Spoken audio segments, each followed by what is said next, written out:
क्या बेटियों को प्रैक्टिस करवा कर ससुराल भेजना चाहिए?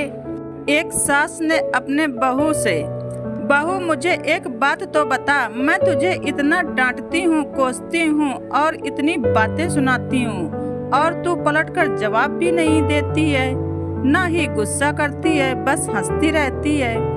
बहू को तो जैसे सुनाने को कहानी मिल गई। कहने लगी, माँ जी आपको एक बात बताती हूँ।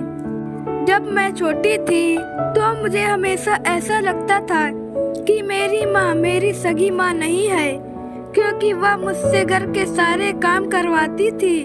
अगर कोई काम मुझसे गलत हो जाता तो मुझे डांट भी पड़ती और कभी कभी तो मार भी पड़ती थी। लेकिन माँ थी वह मेरी, मुझे उनसे डर लगता था।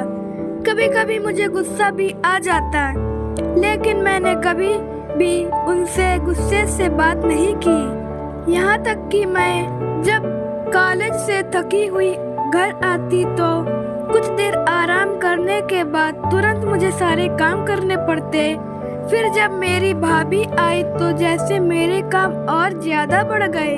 होना तो यह चाहिए कि बहू आई है तो सारी जिम्मेदारियां उस पर डाल दी जाएं। लेकिन मेरी माँ ने फिर भी मुझसे ही सारा काम करवाया। कभी कभी तो भाभी के काम भी मुझसे करवाए और कहती, कर दिया करो, कुछ नहीं होगा, तुम्हें ही आसानी होगी जब तुम अपने ससुराल जाओगी। मुझे बहुत गुस्सा आता कि माँ भाभी का काम भी मुझसे करवाती है और उन्हें डांटती भी नहीं है। फिर मेरी शादी के 2 दिन पहले मेरी माँ ने मुझे प्यार से अपने पास बिठाया और कहने लगी, बेटा आज तक समझना कि मैं तेरी सास थी। मैंने तुझे प्रैक्टिस करवा दी है और तुझे बता दिया है कि सास ऐसी भी होती है। लेकिन अब तेरी शादी हो रही है तो आज मैं तेरी माँ हूँ।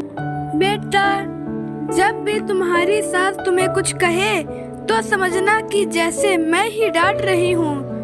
बस यही बात थी माँ जी कि जो मुझे आपकी बातें बुरी नहीं लगती, क्योंकि मेरी माँ ने मुझे प्रैक्टिस करवा कर भेजा है और आप तो मुझे उतना डांटती भी नहीं जितना मेरी माँ डांटा करती थी। इतना कहकर बहू हंसते हुए अपने काम पर लग गई और सास सोचते रह गई, क्या सच में बेटियों को ऐसी ही शिक्षा देनी चाहिए।